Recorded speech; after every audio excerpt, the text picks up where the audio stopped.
Gold, trusted gold buyers. మీరు తాకట్టు పెట్టిన బంగారాన్ని విడిపించి ఈ రోజు ఉన్న మార్కెట్ ధరకు కొనబడను.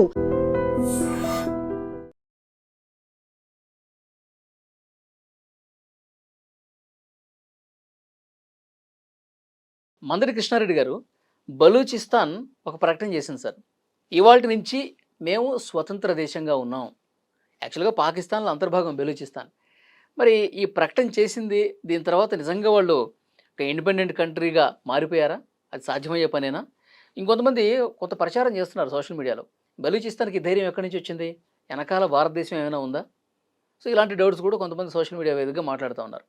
సో బలూచిస్తాన్ ప్రకటన ఏ విధంగా చూస్తున్నారు? ఇప్పుడు పాకిస్తాన్ ఏం చేయబోతోంది, ఏం చెప్తారు? పాకిస్తాను భారతదేశం లోపల విచ్ఛిన్నకర శక్తులను అభివృద్ధి చేయాలని, అక్కడ ఎక్స్ట్రీమిస్టులందరినీ కూడా బార్డర్లో తయారు చేసి మన మీదకి పంపించాలని శిబిరాలను కూడా ఏర్పాటు చేసేసి భారతదేశ వినాశనం కోసం ప్రయత్నం చేస్తున్న సంగతి మనకు తెలుసు.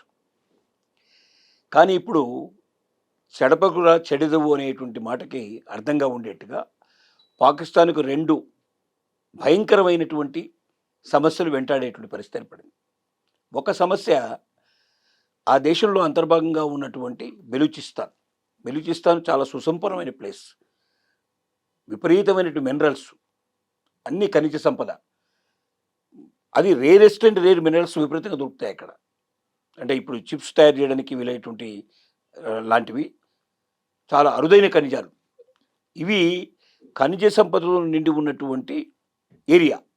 రెండవది, మొత్తం పాకిస్తాన్కి 1200 కిలోమీటర్ల సముద్ర మార్గం ఉంటే దాంట్లో 1000 కిలోమీటర్లు పూర్తిగా బెలూచిస్తాన్లోనే ఉంది. అంటే ఆల్మోస్ట్ ఆల్ 90% ఆఫ్ ది సముద్రం వెళ్ళిపోతున్నట్టే లెక్క. ఇప్పుడు బెలూచిస్తాన్లో 85% బెలూచిస్తాను రెవల్యూషనరీ ఆర్మీ ఏదైతే ఉందో వాళ్ళు ఒక ఆర్మీ తయారు చేసుకున్నారు. వాళ్ళ దగ్గర మొత్తం సైనికులు, పాకిస్తాన్కు ఉన్నట్టుగా సైన్యాలు ఉన్నాయి, యుద్ధ విమానాలు ఉన్నాయి, రాకెట్లు ఉన్నాయి, లాంచర్స్ ఉన్నాయి, అన్నీ ఉన్నాయి వాళ్ళ దగ్గర. ఓకే, అప్రకటిత సైన్యం అన్నట్ట. వాళ్ళు ఎప్పటి నుంచో పోరాటం చేస్తున్నారు, ఎప్పటి నుంచో పాకిస్తాన్ మీద వాళ్ళు దండేస్తున్నారు, పాకిస్తాన్ సైనికులను చంపేస్తున్నారు. పాకిస్తాన్ దానికి జయించాలని ప్రయత్నం చేసింది. ముందు 10%, 15% నుంచి ఇప్పుడు 85% ఆక్యుపేషన్ కంప్లీట్ అయిపోయింది. అంటే బెలూచిస్తాన్ రాష్ట్రంలోని 85% ఈ రెవల్యూషనరీ ఆర్మీ కిందికి వచ్చేసింది పూర్తిగా. ఓకే, కాదు సార్, ఇప్పుడు పాకిస్తాన్లో అంతర్భాగమైనటువంటి ఈ బెలూచిస్తాన్ ఎందుకు అంత అన్ని రోజుల నుంచి పోరాటం చేస్తుంది? వాళ్ళకి ఏంటి అక్కడ లోపించింది ఏంటి పాకిస్తాన్ నుంచి? అంటే బయట వాళ్ళు అయితే వీళ్ళు ఏ రకంగా చేయడం ఈజీ అవుతుంది, లోపల ఉన్న వాళ్ళని చేయడం కష్టం. రెండోది దీనికి ఏంటంటే, బెలూచిస్తాన్లో ఉన్న సమస్య ఏంటంటే మొత్తం అది కొండ ప్రాంతాలు ఎక్కువ. ఆ గెరిల్లాకు సంబంధించినటువంటి యుద్ధ నైపుణ్యం వాడు ఎక్కడి నుంచి ఎప్పుడు వచ్చి కొడతారో తెలియదు, ఎప్పుడు వచ్చి మీద పడతారో తెలియదు. కాబట్టి పాక్ సైన్యం మ్యాక్సిమం ప్రయత్నం చేసింది. పాకిస్తాన్లోనే రోజు 10 మంది, 20 మంది, 40 మంది చనిపోవడం మీరు చూస్తూనే ఉంటారు. ఎందుకంటే చిన్న చిన్న సైకిల్ బాంబులు పెట్టేస్తాడు, చిన్న మోటార్ కార్ల బాంబులు పెట్టేస్తారు, చంపేస్తున్నట్టు జరుగుతూనే ఉంది. ఒకవైపున పాకిస్తాన్ లోపల పాకిస్తాన్ సైన్య మామూలు పౌరుల్ని చంపేటువంటి కార్యక్రమం రోజువారీగా జరుగుతూనే ఉంది. దీనికి తోడుగా బెలూచిస్తాన్ మీద అనేక ప్రయత్నాలు చేశారు, అనేక రకాలుగా ట్రై చేశారు. ఎంత చేసినా ప్రజలందరూ తిరుగుబడ్డారు. బెలూచిస్తాన్ ప్రజలు పూర్తిగా తిరగబడ్డారు. కారణం ఏంటంటే బెలూచిస్తాన్ని పూర్తిగా వదిలేశారు, దాన్ని అభివృద్ధి పరచలేదు, అక్కడ ప్రజలకు మేలు చేసే ప్రయత్నం జరగలేదు. అక్కడున్న మినరల్స్ తోవిపెట్టుకోవడానికి చైనాకు ఇలాంటి కొన్ని దేశాలకు అవకాశం ఇచ్చారు. వాళ్ళే పెట్టుబడులు పెట్టుకుని వాళ్ళు తోవిపోతున్నారు. ఆ డబ్బులన్నీ కూడా పాకిస్తాన్ తీసుకోవడానికి ప్రయత్నం చేస్తూ ఉంది.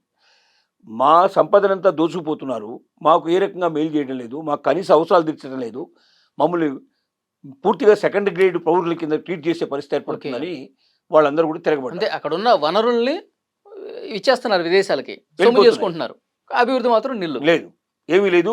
అక్కడ అక్షరాస్యత తక్కువ, ప్రజలకు మేలు చేసే పనులు కానీ పరిశ్రమలు కానీ పెట్టలేదు, పూర్తిగా దోపిడీ తప్ప అక్కడ ఇంకోటి లేదు. దీనివల్ల ప్రజలందరూ వాళ్ళకి సపోర్ట్ చేశారు. ఇది రెవల్యూషనరీ ఆర్మీ ఏదైతే ఉందో, ఈ బెలూచిస్తాన్ సంబంధించిన లిబరేషన్ ఆర్మీ ఒకటి పెట్టుకున్నారు. ఆ లిబరేషన్ ఆర్మీకి పూర్తిగా సపోర్ట్ ప్రజలు ఇచ్చారు. ప్రజలు ఎప్పుడైతే సపోర్ట్ ఇచ్చారో ప్రభుత్వాలు ఏమీ చేయలేవు. మొత్తం ప్రజలంతా ఏకమైన తర్వాత ఒకవైపు అయిపోయిన తర్వాత ఏం చేయగలుగుతాయి? ఎంతమందిని చంపగలుగుతారు? ఇప్పటికే 1000 మందిని పొట్టన పెట్టుకున్నారు. ఇక అంతకన్నా ఎక్కువ పోతే అంతర్జాతీయ సంస్థలు చాలా ముందుకు వస్తాయి, తర్వాత ఇంకా గందరగోళాలు తయారయ్యే అవకాశం ఉంటుంది. ఈ పరిస్థితుల్లో పిఓకేలో కూడా అదే కదా సార్ సిచ్యువేషన్. అదే ఇప్పుడు పిఓకో పరిస్థితి కూడా అదే. నేను చెప్పేది పాకిస్తాన్కి రెండు వైపులా, ఒకటి బెలూచిస్తాన్, ఇంకో వైపున పిఓకేలో ఇవాళ వేల మంది తిరగబడ్డారు. 60 లక్షల మంది ప్రజల లోపల దాదాపు మ్యాక్సిమం ప్రజలు ఇప్పుడు తిరగబడ్డారు. ఇప్పుడు అక్కడ కూడా ఏం చేయలేని పరిస్థితి ఏర్పడుతుంది. మా దేశాన్ని మేము కాపాడుకున్నాం, మా రాష్ట్రం కాదు మా దేశం అని. పిఓకేని ఒక రాష్ట్రంగానే భావించడానికి వీల్లేదు, స్వతంత్ర దేశం పిఓకేని. అది ఇండియాలో అంతర్భాగమైంది, కశ్మీర్ లోపల అది ఒక భాగం అయినప్పటికీ ఏంటంటే బలవంతంగా దాన్ని తీసుకొని దాన్ని మీరు స్వతంత్ర దేశమే అని ప్రకటిస్తూ పాకిస్తాన్కి సంబంధించినటువంటి వాళ్ళకి కొన్ని సీట్లు ప్రత్యేకంగా వాళ్ళ పార్లమెంట్లో ఉండాలని ఈ మధ్య చట్టం చేశారు. దానికి వాళ్ళు పూర్తిగా వ్యతిరేకించారు. మా దేశంలో, స్వతంత్ర దేశంలో మీ వాళ్ళు వచ్చి ఇక్కడ ఎన్నికల్లో పాల్గొనడం ఏంటి, అక్కడ ఓట్లు ఇక్కడ వేయడం ఏంటి? పాకిస్తాన్లో ఓట్లు మీ పిఓకోలు ఎట్లా వేస్తారు? వేయడానికి లేదు కదా. మా వాళ్ళని మేము ఎన్నుకుంటాం తప్ప మిమ్మల్ని తీసుకొచ్చి ఇక్కడ మేము ప్రతినిధులుగా పెట్టుకొని, పార్లమెంట్ సభ్యులుగా పెట్టుకొని మీరు ఎన్నుకున్నటువంటి ప్రభుత్వాన్ని మా దగ్గర నడిపించే ప్రయత్నం మీరు చేయడానికి వీల్లేదని వాళ్ళు పూర్తిగా ఎదురు తిరిగారు. భారత్లో మేము కలవడానికి సిద్ధంగా ఉన్నామని వాళ్ళు ప్రత్యక్షంగా వాళ్ళు చెప్పేస్తున్నారు. మాకు ఇండియాలో పోవడం ఇష్టం, మేము ఇండియాలో కలిసిపోవడానికి సిద్ధం, ఇండియాలో ఒక రాష్ట్రంగానే ఉంటాం కానీ పాకిస్తాన్తో మాత్రం కలిసి ఉండమని చెప్పి వాళ్ళు గట్టిగా ప్రకటించారు. ఇక్కడ జరుగుతుండగానే బెలూచిస్తాన్ పొజిషన్ ఇట్లా వచ్చింది. ఇప్పుడు బెలూచిస్తాన్ ప్రకటించింది 85% మేము బెలూచిస్తాన్లో మేము ఆల్రెడీ ఆక్రమించుకొని ఉన్నాం, బెలూచిస్తాన్ స్వతంత్ర దేశంగా మేము ప్రకటిస్తున్నాం, మమ్మల్ని స్వతంత్రంగా గుర్తించండి, మాకు ఆర్మీ ఉంది, మాకు సర్వసత్తాక పరీక్ష ఉంది అని వాళ్ళు ప్రకటించేశారు. ఈ ప్రకటించడంతో ఇప్పుడు ఏమైందంటే చైనా పెద్ద సమస్య ఎదుర్కోబోతుంది. కాబట్టి ఏంటంటే చైనా పెట్టుబడులు విపరీతంగా పెట్టింది, అక్కడ బెలూచిస్తాన్లో పెట్టుబడులు విపరీతంగా పెట్టింది. ఇప్పుడు పెట్టుబడులు పెట్టిన బెలూచిస్తాను చైనా ఏదైతే ఉందో పాకిస్తాన్ యొక్క సంప్రదింపులు చేసి పాకిస్తాన్కి డబ్బులు ఇస్తోంది, పాకిస్తాన్కు ట్యాక్సెస్ కడుతుంది, వాళ్ళు తవ్వుకొని పోతున్నారు. ఇప్పుడు ఏం చేస్తారు వాళ్ళు, మీరు తవ్వడానికి వీల్లేదని కానీ కండిషన్ పెట్టాలి, లేదా మీరు తవ్వితే ఆ డబ్బులు మాకు ఇవ్వాలని చెప్పిన కండిషన్ పెట్టాలి వాళ్ళు. ఇప్పుడు అంటే పాకిస్తాన్తో సంబంధం లేకుండా ఉండాలి. అలా వెళ్తే పాకిస్తాన్కి వ్యతిరేకం అయిపోతారు. ఒకవేళ వీళ్ళు వెళ్ళి బెలూచిస్తాన్తో డైరెక్ట్గా వీళ్ళు సంబంధాలు కలుపుకున్నట్టయితే పాకిస్తాన్ వీళ్ళని వ్యతిరేకిస్తుంది. ఇలాంటి ఒక సమస్యాత్మకమైన పరిస్థితి పాకిస్తాన్ కలిగింది, అక్కడ చైనా కూడా కలిగింది. ఇప్పుడు సార్ ఇప్పుడు వాళ్ళు మాకు సెపరేట్ దేశం కావాలని చెప్పి వాళ్ళు పోరాటం చేస్తున్నారు కదా. సెపరేట్ దేశం కావాలంటే ఏంటి, ఎవరెవరిని ఒప్పించాలి, ఎలా ఉంటుంది? సపరేట్ దేశంగా ప్రకటించిన తర్వాత పాకిస్తాన్ ఏమీ చేయలేని పరిస్థితి ఏర్పడితే ఆటోమేటిక్గా దాన్ని ఒక ప్రత్యేక దేశంగా గుర్తించడం జరుగుతుంది. వాళ్ళు ఐక్యరాజ్య సమితికి అప్లై చేసుకుంటారు. ఐక్యరాజ్య సమితిలో ఒకవేళ దానికి సభ్యత్వం దొరికినట్లయితే ఆటోమేటిక్గా ప్రపంచ దేశాలని దాన్ని గుర్తిస్తాయి. అదంతా ఒక ప్రాసెస్. ఇప్పుడు దీంట్లో భారతదేశం యొక్క పాత్ర ఏమిటి అనేది ఒక పెద్ద ప్రశ్న. వాస్తవంగా మనకు అజిత్ దోవల్ ఎవరైతే ఉన్నారో సలహాదారుడు, ప్రధాన సలహాదారుడు ఉన్నారు, ప్లస్ జయశంకర్ ఎవరైతే ఉన్నారో వీళ్ళిద్దరూ మ్యాక్సిమంగా ఇండైరెక్ట్గా బెలూచిస్తాన్కి మొదటి నుంచి సపోర్ట్ ఇస్తున్నారు.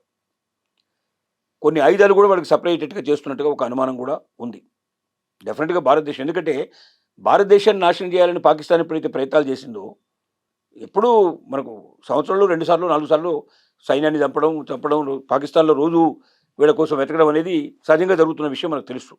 అంటే భారతదేశాన్ని వినాశనం చేయడానికి పాకిస్తాన్ ఉన్న ప్రతి ఒక్క అవకాశాన్ని వదులుకుంటూ చేస్తుంది. మరి పాకిస్తాన్ వినాశనం చేయడానికి వచ్చే అవకాశాన్ని భారతదేశం ఎట్లా వదులుకుంటుంది? ఖచ్చితంగా డైరెక్ట్గా కాకపోయినా ఇండైరెక్ట్గా బెలూచిస్తాన్లో ఈ లిబరేషన్ ఆర్మీ బలపడడానికి భారతదేశం దోహదం చేసింది, అందులో సందేహం లేదని ప్రపంచ దేశాలను నమ్ముతున్నాయి. అది వాస్తవమే అనేటువంటి పరిస్థితి మాత్రం ఇవాళ ఉంది. బెలూచిస్తాన్ స్వతంత్ర దేశంగా ఒకవేళ అంగీకరించే పరిస్థితులు ఏర్పడితే పాకిస్తాను దాదాపు సగం చచ్చిపోయినట్టు లెక్క.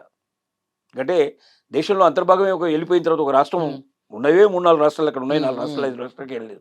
దాంట్లో ఒక పెద్ద రాష్ట్రం, చాలా పటిష్టమైన రాష్ట్రం, ఎక్కువ లాభాలను తెచ్చిపెట్టే రాష్ట్రం సపరేట్ అయిపోయినట్టయితే పాకిస్తాన్కు ఆర్థికంగా విపరీతమైన నష్టం, ప్లస్ ప్రపంచ దేశాలను అవహేళన చేస్తాయి కదా. నీ దేశంలో ఒక భాగాన్ని నువ్వు కాపాడుకోలేకపోయినావు, ఇక నువ్వు ఏం చేయగలుగుతావు? ఇక రేపు పొద్దున్న యుద్ధాలు ఏం చేయగలుగుతావు? లేకపోతే రేపు పొద్దున్న కాబట్టి ఇప్పుడు ఏమన్నా కథన రంగంలో మళ్ళీ దిగి బెలూచిస్తాన్ డెఫినెట్గా అంత ఈజీగా ఎవరు వదులుకుంటారు? ఒక దేశాన్ని ఎవరు వదులుకోరు. ఇప్పుడు చైనా సహాయం తీసుకుని బహుశా వాళ్ళ మీద ఏమైనా ప్రయోగించే ప్రయత్నాలు చేస్తారు, ప్రయత్నం చేసే అవకాశాలు అయితే ఉన్నాయి, డెఫినెట్గా ఉన్నాయి. వాళ్ళు ప్రకటించుకున్నంత మాత్రంలో దాన్ని లిబరల్గా ఉంచడానికి ఏ దేశం ఒప్పుకుంటుంది? ఏ దేశంలో అయినా ఒక అంతర్భాగం విడిపోతానంటే ఆ దేశం ఒప్పుకోదు, సర్వసత్తాకంగా ప్రయత్నం చేస్తుంది. కానీ ఏదేమైనప్పటికీ ఆ దేశంలో అంతర్భాగంగా ఉన్న రాష్ట్రంలో 85% ప్రజలు ఆల్రెడీ ఆక్యుపై చేసుకున్నాం, ఈ రోజు నుంచి మేము స్వతంత్రంగా ఉన్నాం, మా సైన్యం సపరేట్గా ఉందని ప్రకటించడమే పాకిస్తాన్కు చాలా నష్టదాయకమైంది. పాకిస్తాన్ ప్రపంచ దేశాల మధ్య నవ్వుబాటు అయ్యేటువంటి పరిస్థితి ఏర్పడుతుంది. భారతదేశం 85% ప్రజలు బలూచిస్తాన్ ప్రజలు మాకు ప్రత్యేక దేశం కావాలని చెప్పి కోరుకుంటున్నారంటే దీన్ని ఐక్యరాజ్య సమితి పరిగణలోకి తీసుకోవాలి. అంత సులభం కాదు. ఎందుకంటే ఇది దేశంలో అంతర్భాగంగా ఉన్నట్టుగా కనిపించేంత కాలం సాధ్యం కాదు. ఇది పూర్తిగా పాకిస్తాన్ ఇప్పుడు ఏం చేయలేదనుకోండి, ఒక 3 నెలలు 6 నెలల వరకు పాకిస్తాన్ ఏం చేయకపోతే ఇక ఆటోమేటిక్గా చేతులు ఎత్తేసినట్టే లెక్క. ఆ టైంలో ఆ పని చేయడానికి అవకాశం ఉంది. ఎప్పటిదాకైతే పాకిస్తాన్ తమ దేశంలో భాగంగానే గుర్తిస్తూ దానికోసం ప్రయత్నం చేస్తూ ఉంటుందో, సైన్యాన్ని మీదికి పంపించేసి యుద్ధం ఇట్లా జరగడానికి ఇట్లాంటి అవకాశాలు ఉంటే అప్పటిదాకా మాత్రం వేరే దేశాలు ఎవరు దాన్ని డైరెక్ట్గా గుర్తించడానికి చెప్పరు. భారతదేశం కూడా ఇప్పుడు ఏమి బయటపడదు. ఒకసారి ఆ పరిస్థితి ఏర్పడ్డప్పుడు డెఫినెట్గా ఉంటుంది. ఒకవైపున పీఓకో, ఇంకో వైపున మనకు బెలూచిస్తాన్, రెండింటి దెబ్బ పాకిస్తాన్కు మామూలు దెబ్బలు కావి. అసలు పాకిస్తాన్ అస్తిత్వం ఉంటుందా, పాకిస్తాన్ కోల్పోతుందా అనే పరిస్థితి ఇవాళ ఉంది. ఏం జరుగుతుందో చూడాలి మనం. Thank you very much sir.